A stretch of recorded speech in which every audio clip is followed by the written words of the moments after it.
సంవత్సరాల తరబడి ఎన్ని మందులు వాడినా మీ మోకాల నొప్పులు తగ్గట్లేదా? ప్రాణ పెయిన్ క్లినిక్ లో అత్యాధునిక చికిత్స.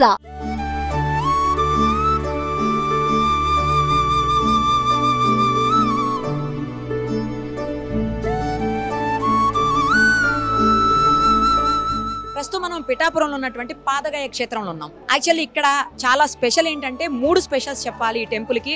ఒకటి పాదగయ అంటే గయాసురుని పాదాలు ఉన్నటువంటి ఒక పీఠంగా ఇక్కడ భావిస్తూ ఉంటారు. అందుకని నా పక్కన జరుగుతున్నాయి చూడండి, పిండ ప్రదానాలు చేస్తూ ఉంటారు. మొత్తం దక్షిణ భారతదేశంలోనే పిండ ప్రదానం చేసేటువంటి ఏకైక ప్లేసు ఇదే అని చెప్పాలి, పిఠాపురంలో ఉన్నటువంటి ఈ గయా క్షేత్రం అని చెప్పాలి.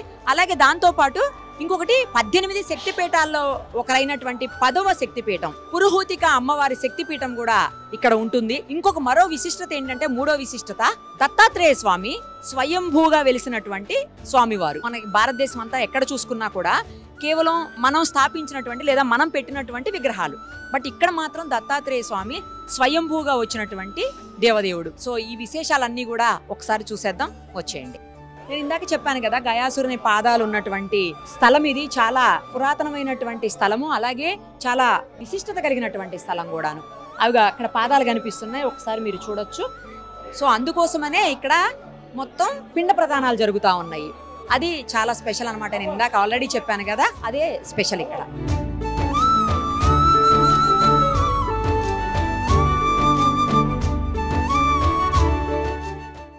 నేను ఇంతకు ముందు చెప్పాను కదా, స్వయంభూ వెలిసినటువంటి దత్తాత్రేయ స్వామి, ఇక్కడ కనిపిస్తున్నటువంటి ఆ స్వామి విగ్రహమే స్వయంభూ అని చెప్పాలి. ఈ టెంపుల్లో ఇది కూడా స్పెషల్ అనమాట. తర్వాత 18 శక్తిపీఠాలు చెప్పాను ఇందాక, అందులో 10వ శక్తిపీఠం అయినటువంటి పురోహితిక అమ్మవారి శక్తిపీఠాన్ని కూడా ఒకసారి చూద్దాం రండి. మొత్తం అష్టాదశ పీఠాల్లో ఉన్నటువంటి 18 శక్తిపీఠాలు మనందరికి తెలుసు. అందులోనే ఒక పురోహితిక అమ్మవారు మనకి పిఠాపురంలో ఉంటారు. ఇంకొక అమ్మవారిది శాంకరీదేవి శ్రీలంకలో ఉంటారు. ఇక్కడ అమ్మవారిది విగ్రహం కూడా మనకు కనిపిస్తుంది చూడండి, ట్రింకోమలి శ్రీలంక. నెక్స్ట్ వచ్చేసి కామాక్షిదేవి కాంచీపురం మరో శక్తిపీఠం. తర్వాత శృంఖలాదేవి ప్రద్యుమ్నం చోటిల్ల గుజరాత్లో ఉన్నటువంటి శక్తిపీఠం ఇది. తర్వాత చాముండాదేవి మైసూర్లో ఉన్నటువంటి శక్తిపీఠం. తర్వాత జోగులాంబాదేవి అలంపూర్ ఆంధ్రప్రదేశ్లో ఉన్నటువంటి శక్తిపీఠం ఇది. తర్వాత బ్రహ్మరాంబాదేవి శ్రీశైలంలో మనందరికి తెలుసు ఆంధ్రప్రదేశ్లో ఉన్నటువంటి శక్తిపీఠం. మహాలక్ష్మీదేవి కొల్హాపూర్ మహారాష్ట్రలో ఉన్నటువంటి శక్తిపీఠం. తర్వాత మరో అమ్మవారు కూడా ఏకవీరాదేవి మహూర్, ఇది కూడా మహారాష్ట్రలోనే ఉంది. తర్వాత మహాకాళీదేవి ఉజ్జయిని మధ్యప్రదేశ్లో ఉన్నటువంటి మరో శక్తిపీఠం. తర్వాత అసలు శక్తిపీఠాలు ఎలా ఆవిర్భవించాయి అనే దానికి కూడా మనకి ఇక్కడ పిక్చర్ కనిపిస్తూ ఉంది, అది కూడా పెట్టుంచారు. తర్వాత గిరిజాదేవి అమ్మవారు జాజ్పూర్ ఒరిస్సాలో ఉన్నటువంటి శక్తిపీఠం. తర్వాత మాణిక్యాంబాదేవి ద్రాక్షారామంలో ఉన్నటువంటి శక్తిపీఠం. నెక్స్ట్ మానసాదేవి అమ్మవారు హరిద్వార్లో ఉన్నటువంటి శక్తిపీఠం. సేమ్ అక్కడ ఎలా ఉంటాయో అలాగే పెట్టారు శక్తిపీఠాలని. మాధవేశ్వరి దేవి అలోపి అలహాబాద్లో ఉన్నటువంటి శక్తిపీఠం, సేమ్ యాజ్ ఇట్ ఈస్ గా రెప్లికా అన్నమాట ఇది. వైష్ణవీదేవి కాట్రా జమ్మూలో ఉన్నటువంటి శక్తిపీఠం. తర్వాత గయలో ఉన్నటువంటి మంగళ గౌరీదేవి అమ్మవారి శక్తిపీఠం ఇది. తర్వాత విశాలాక్షి దేవి వారణాసిలో ఉన్నటువంటి శక్తిపీఠం అమ్మవారు. ఇంకా ఫైనల్లీ సరస్వతీదేవి అమ్మవారు కాశ్మీర్లో ఉన్నటువంటి శక్తిపీఠం. చూశారు కదా, ఇవి మొత్తం అష్టాదశ అంటే 18 శక్తిపీఠాలను ఇప్పుడు మనం ఇక్కడ చూసాము. ఒకసారి పంతులు గారితో మాట్లాడదాము, మరిన్ని విశేషాలు ఈ టెంపుల్కి సంబంధించి తెలుసుకుందాం. ఈ టెంపుల్కి చాలా ప్రత్యేకత ఉంది. దక్షిణ కాశీగా పేరు పొందినటువంటిది. అలాగే పురోహితిక అమ్మవారు శక్తిపీఠం ఉంది. మరొకటి స్వయంభూ వెలిసినటువంటి దత్తాత్రేయ స్వామి, ఎక్కడా లేనటువంటిది. సో ఒక్కసారి ఎలా అసలు ఇన్ని ఒకటే చోట చెప్పండి. ఇక్కడ ప్రప్రథమంగా గయా క్షేత్రము వాగర్ధ సంప్రక్తో వాగర్ధ ప్రతిపత్తయే జగతః పితరో వందే పార్వతీ పరమేశ్వరు. ఈ జగత్తు మొత్తానికి పార్వతీ పరమేశ్వర తండ్రులు అటువంటి పరమేశ్వరు ఇక్కడ స్వయంభూగా వెలిసారు. ఏ విధంగా గయా అసురుడు అనే రాక్షస సంహారార్థము ఇక్కడ కుకుడేశ్వర స్వామి వారి రూపంలో స్వయంభూగా వెళ్ళడం జరిగింది. ఆయన రాక్షసుడైనప్పుడు కూడా రావణాసురుడు అంత గొప్ప శివభక్తుడు. నీలో అసురు గుణములు దుర్గుణములు ఉండడం వలన నేను సంహరింపక తప్పట్లేదు, నీకు ఏదైనా గొప్ప వరాన్ని ఇస్తాను కోరుకోమంటే మీ చేతిలో నాకు ఎలాగా మరణం సంభవించక తప్పలేదు, నా యొక్క ప్రధాన భాగంలో మీరే పూజింపడం మంచి కోరాడు ఈశ్వరుని. ఎప్పుడైతే ఆ విధంగా కోరాడో ఆయన సంహారం చేసినప్పుడు ఆయన యొక్క పాదుకులు ఇక్కడ పుష్కరంలో పడ్డాయి. గయాసును పాదుకులు కలిగిన క్షేత్రం కాబట్టి ఇది పాదగయా క్షేత్రంగా పిలువబడుతోంది.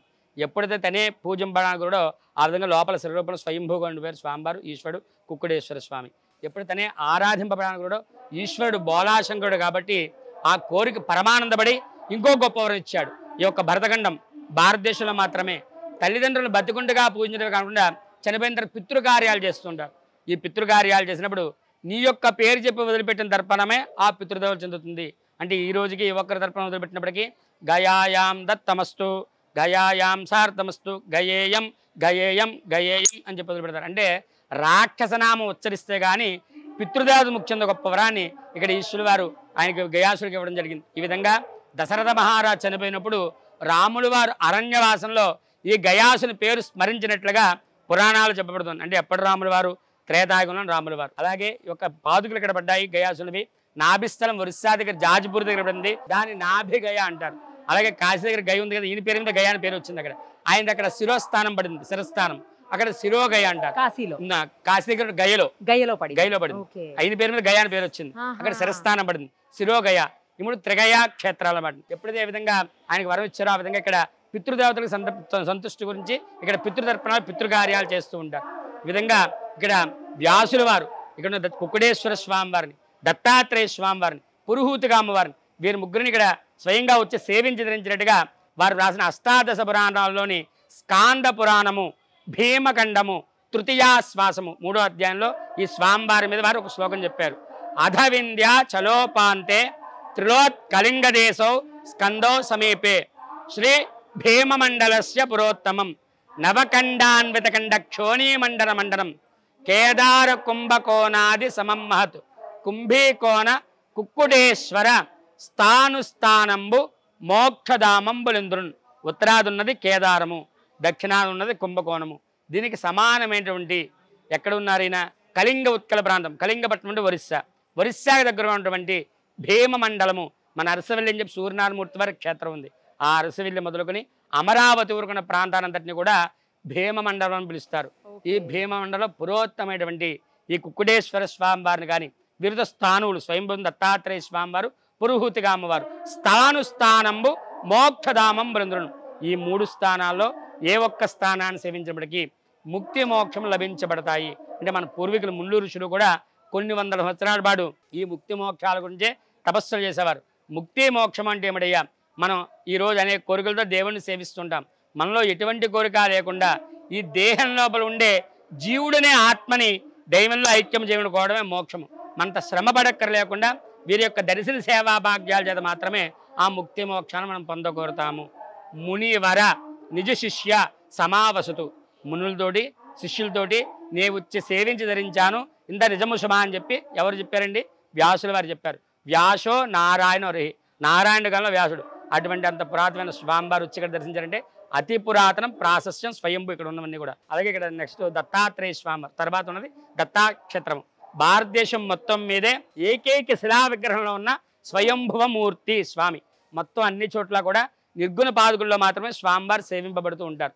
మొత్తం ఇది ప్రప్రథమ క్షేత్రం, అందుకనే స్వామివారి బోర్డు మీద మూల స్థానం అని చెప్పి రాసి ఉంటుంది. అంటే ప్రప్రథమ క్షేత్రం. ఇది కాకుండా ఈ దత్తాత్రేయ స్వామివారు కాశీలో స్నానం చేస్తారు, కొల్హాపూర్లో భిక్ష స్వీకరిస్తారు, మాహూరులో నిద్రిస్తారు, అలాగే గిరినార్ అంటే సహ్యాద్రిలో నివసిస్తారని చెప్పబడుతుంది. అదే మనకి గుజరాత్లో జూనాగఢ్ దగ్గర ఉంది గిరినార్, సహ్యాద్రిలో సహ్యాద్రిహ అంటారు దాన్ని. అక్కడ స్వామివారు స్వయంభూ నిర్గుణ పాదులు ఉంటాయి. గిరినారు, నరసోబావాడి, వాడి, సాంగ్లీ, ఔదంబరము, కురుపురము, గానుగాపురము, కొల్హాపూరు, కదలీవనము, కరంజా, మాహూర్ ఇవన్నీ దత్తక్షేత్రాలుగా పిలువబడుతున్నాయి. ఇన్ని దత్తక్షేత్రాలు ఎక్కడ దర్శనం చేయండి?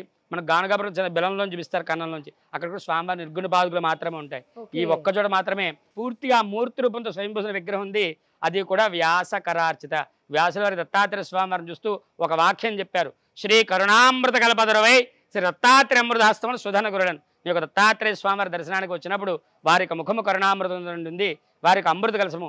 ఇక్కడ స్వామివారి స్వయంభూ అని చెప్పడం తార్కాణం ఏంటంటే ప్రతి చోట దత్తాత్రేయ స్వామివారి త్రిముఖము, 3 ముఖాలు, షడ్భుజాలు, 6 భుజాలు ఉంటాయి. కానీ స్వామివారి ఇక్కడ చతుర్భుజంతో మాత్రమే పిలిచారు. ఒక చేతిలో అమృత కలసము, ఒక చేతిలో అక్షరమాల, ఒకటి అభయహస్తము, ఒకటి హస్తము. ఈ అమృత కలసము నుంచి జ్ఞానం అనే సాగరం పొరులుతుంటే నేను దాన్ని త్రాగాను గురని చెప్పి వ్యాసుల వారు చెప్పారు. అది వారి యొక్క మనోభావన అయినప్పటికీ ఈ యొక్క దత్తాత్రేయ స్వామివారిని ఏ ఒక్కరు సేవించినప్పటికీ కల్పవృక్షం ఎటువంటి మాదిరిగా కోరికలు నెరవేరుస్తుందో అటువంటి కోరికలు స్వామివారు నెరవేరుస్తారు. ఇక్కడ దత్తుడు స్మరణ మాత్రం దుష్టాయ, పిలిచిన వెంటనే పలుకుతాడు స్వామి అని చెప్పడం జరిగింది. దానికి ఉదాహరణ ఏమిటండి? ఈ క్షేత్రంలో చూస్తున్న సుమతి అప్పలనాడు శర్మ అనే 2 బ్రాహ్మణ దంపతులు వారికి సత్సంతానం, సుపుత్రుడు కలగాలని నిత్యము వారు సత్సంతానం కలగాలని చెప్పి స్వామివారు సేవిస్తుండేవారు. ఏ విధంగా వారికి అప్పటికే 2 కుమారులు ఉన్నారు. కుంటివారు, గుడ్డివారు, 2 అవిటివారి ద్వారా మనకు సత్సంతానం కలగాలి, వారి వల్ల మన వంశం అభివృద్ధి కలగాలని చెప్పి నిత్యము దత్తాత్రేయ స్వామివారు సేవిస్తున్నప్పుడు స్వామివారు వారి సేవకమిచ్చి వారిని అనుగ్రహించి వారిని పరీక్షిద్దానికి రోజు భిక్షు రూపంలో వారింటికి వెళ్తారు. ఆ రోజు మాధ్యాహ్న సమయం ఉంది, మాధ్యాహ్నంలో భిక్షకు వెళ్ళారు స్వామి. ఆ రోజు వారింట్లో పితృకార్యము. పితృకార్యం అంటే బ్రాహ్మణులు ఏం చేస్తారంటే ఇంకో ఇద్దరు బ్రాహ్మణ భోజనం పెడతారు. ఏ విధంగా ఆ పితృకార్యం నాడు వైశ్వదేవ స్వరూపము విష్ణుమూర్తి స్వరూపంగా ఒకరికి, మాతృపితృ స్వరూపంగా ఒకరికి, వారిద్దరు భుజిస్తే కానీ బయట వారు భిక్ష వేయకూడదు. ఎందుకంటే ఆ రూపంలో వారు వచ్చి సేవిస్తారని చెప్పి అందుకేనా మనం స్వయం పాకం ఇస్తాం. స్వయం పాకిస్తాం. ఆ రూపంలో వీరిద్దరూ వచ్చి సేవిస్తారని చెప్పేసి పూర్వం నుంచి సదాచారం. ఎప్పుడైతే స్వామివారు భవతీ భిక్షాందేహం భిక్ష వేడారో సుమతీదేవి బయటకు వచ్చి చూసిందా వీరు గొప్ప యతీశ్వర రూపంలో ఉన్నారు. వేలగాన వేల మాధ్యాహ్న సమయంలో భోజనం టైంలో వచ్చి దేహి అని చెప్పి అడిగిన తర్వాత ఏమీ లేదు అని వెళ్ళగొట్టకూడదని జ్ఞానముతోటి వారినే వైశ్వదేవ స్వరూపంగా విష్ణుమూర్తి స్వరూపంగా భావించి వారికి అర్ఘ్యపాదాలు కాలు చెడు కూర్చోబెట్టి వండిన పదార్థంతో కూడా వారు పెట్టిన సంతుష్టిగా ఉంచారు. స్వామివారు నిజల పొంద దర్శనం ఇచ్చారు. అమ్మా నీ సేవకు నేను మెచ్చాను, ఏ వరం కావాలో కోరుకో అని చెప్పి. నేను సత్సంధానం కోసం సేవించానయ్యా, నువ్వు నన్ను అమ్మాని పిలిచావు, ఆ మాటను సార్థకత చేయవయ్యా అంటే ఆవిడ కోరిక మేరగా ఇక్కడ ఈ ఔదంబర వృక్షంలో శ్రీపాద శ్రీవల్లభ స్వామివారుగా ఇక్కడ జన్మించినట్టుగా వాసుదేవానంద సరస్వతి మనకి ఏదైనా ఒక చరిత్ర ఆధారం. ఆ గురు చరిత్ర వాసుదేవానంద స్వామివారు ఈ క్షేత్రానికి 1911లో విచ్చేసి ఒక దత్తాత్రేయ స్వామివారిని విశేషంగా అర్చించి శ్రీపాదులు వారు ఇక్కడే జన్మించి స్థల నిర్ధారణ చేసి వారి స్వహస్తాతో దత్తాత్రేయ 2 పాదుకుల్ని ప్రతిష్ఠ చేయడం జరిగింది. దానికి కూడా ఒక శ్లోకం చెప్పారు. ఔదంబర కల్పవృక్ష కామధేనోశ్చ సంగమ చింతామణిర్గురోపాదో దుర్లభో భువనత్రయే.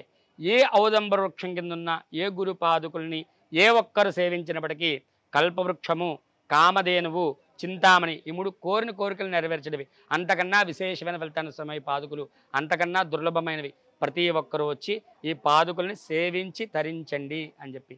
అలాగే ఆ వాసుదేవేంద్ర స్వామివారు ద్విసహస్రి గురు సంహిత అనేది 2000 శ్లోకాల్లో ఉన్న ద్విసహస్రాన్ని తర్జుమా చేసి అన్ని భాషల్లోకి గురు చరిత్రగా వ్రాయడం జరిగింది. ఆ ద్విసహస్రిలో ఈ స్వామివారిని ఆయన ప్రబోధిస్తూ కాలాగ్ని సుమదత్తగా ప్రబోధించారు. భారతదేశం మొత్తం మీద కాలాగ్ని సుమదత్తుడు అంటే ఇది ఒక ఆయన. ఇందాక మనం చెప్పుకున్నాం ఉత్తరాది దత్త సాంప్రదాయంతో కూడా ఉంది. మన ఇక్కడ రోజు పొద్దున్నే లేచి ఏ విధంగా దత్త పారాయణ చేస్తుంటామో నిత్యం అక్కడ గురు చరిత్ర పారాయణ చేస్తూ ఉంటారు. వారికి తెలుస్తుంది. అంటే ఇక్కడ చుట్టుపక్కల ఉన్న వాళ్ళకి ఈ దత్తాత్రేయ విశిష్టత తెలియదు, కానీ అక్కడ నిత్యము గురు చరిత్ర పారాయణ చేయడం వలన వారు విశేషంగా జన్మలో ఒక్కసారైనా ఈ కాలాగ్ని సుమదత్తుని దర్శించాలి, సేవించాలి, ధరించాలని చెప్పి విశేషంగా ఇక్కడ మహారాష్ట్ర వాళ్ళు ఎక్కువ వస్తుంటారు. ఇక్కడ భక్తులు వచ్చి దత్తాత్రేయుని సేవిస్తూ ఇక్కడ పారాయణ చేసుకుంటూ వారిని సేవ చేసుకుని ఇక్కడ వెళ్తూ ఉంటారు. అటువంటి ఈ స్వామివారిని కాలాగ్ని సమర్థగా ప్రబోధించారు. కాలాగ్ని సమర్థత్తుడు అంటే కలి ప్రభావాన్ని స్వామి ఉపశమనం చేస్తాడు. నీ కలిలో ఉన్నదంతా అన్యాయం, అధర్మం కాబట్టి దాని రూపమాపుతారు ఈ స్వామి అని చెప్పడం జరిగింది. ఈ విధంగా ఆవిడ దత్తాత్రేయ స్వామివారి స్వయంభూ స్థానము, శ్రీపాద శ్రీవల్లభ జన్మస్థానం. అలాగే ఇక్కడ అష్టాశక్తిపీఠం, శక్తిపీఠం మావాడు చెప్తాడు. ఈ పాదయ క్షేత్రంలో ఈశ్వరుడు దత్తాత్రేయ స్వామివారి లాగే అష్టాశక్తిపీఠాల్లో 10వ శక్తిపీఠమైన పురుహూతిక అమ్మవారు మనకి దర్శనమిస్తూ ఉంటారు. ఈ అమ్మవారు దక్షిణముఖంగా ఉండడం ఇక్కడ విశేషం. 18 శక్తిపీఠాల్లో ఈ అమ్మవారు 10వ శక్తిపీఠం. దక్ష ప్రజాపతి యాగం తెలిసిన ప్రాంతంలో సతీదేవి హోమగుండంలో పడ్డం వల్ల ఈశ్వరుడు ఆవిడ భుజం మీద వేసిన ముల్లోకాలు తిరుగుతుండడం వల్ల విష్ణుమూర్తి వారు ఆయన విష్ణు చక్రంతో 18 భాగాల కింద ఖండం చేశారు. ఆ 18 భాగాల్లో ఒక భాగం అమ్మవారి యొక్క పీఠ భాగము పిరుదులు ఇక్కడ పడ్డం చేత ఈ ఊరికి పూర్వం పీఠికాపురం అనే పేరుండేది, అది ఇప్పుడు పిఠాపురంగా మారింది. ఈ అమ్మవారి పేరే ఊరి పేరుగా భక్తులందరూ కూడా పూజిస్తూ ఉంటారు.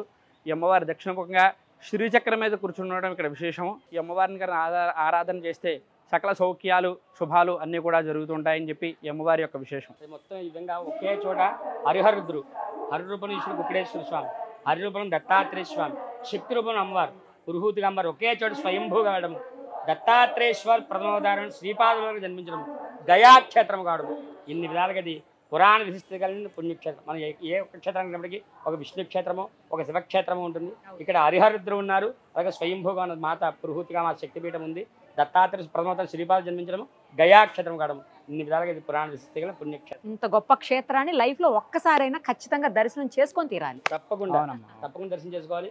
ఇక్కడ జ్యోతిష్ శాస్త్రం చెప్పబడుతుందంటే ఏ గ్రహ దోషం ఉన్నప్పటికీ గురుడు యొక్క అనుగ్రహం ఉంటే అన్ని గ్రహ దోషాలు పోతాయని చెప్పి. అలాంటి సాక్షాత్ సద్గురువైన దత్తాత్రేయ స్వామివారు స్వయంభూగా కలిసి వారి ప్రథమోత్తర శ్రీపాదులు జన్మించిన క్షేత్రం.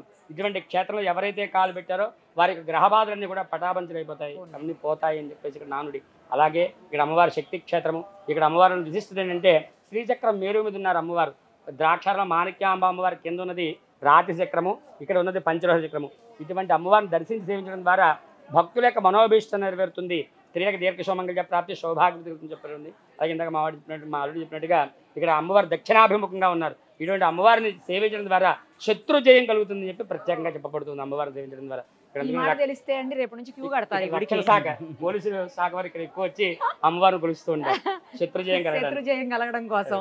అందుకనే ఇక్కడ మన పవన్ కళ్యాణ్ గారికి వచ్చి నిలబడి అక్కడ ఈ అమ్మవారి యొక్క విశిష్టత మొత్తం ఈ క్షేత్రాభివృద్ధి చేయాలని చెప్పి వారు తెలవడం, అటువంటి వారు వచ్చి దీన్ని అభివృద్ధి చేయడం చాలా గొప్ప. ఒప్పుకున్నారా పవన్ గారు మరి? తప్పకుండా మోడీ గారిని ఇక్కడ ఆహ్వానం చేస్తానని చెప్పారు. మోడీ గారి ద్వారా 100 కోట్లు దీన్ని శాంక్షన్ చేసి ఈ టెంపుల్ ని అభివృద్ధి చేస్తామని అలా జరగాలి. నిజంగా ఈ క్షేత్రం చాలా అభివృద్ధి చెందాలి. మరింత మంది భక్తులు ఈ స్వామివారి కృపకి పాత్రులు కావాలి, దర్శనం చేసుకోవాలని మనస్ఫూర్తిగా కోరుకుంటూ థ్యాంక్ యూ సో మచ్. శుభం జయం లాభం శత సంవత్సరం దీర్ఘమాయు. సర్వే జనా సుఖినో భవంతు. సుమన్ టీవీలో మీ పర్సనల్ అండ్ బిజినెస్ ప్రమోషన్స్ కోసం కింది నెంబర్కి కాంటాక్ట్ చేయండి.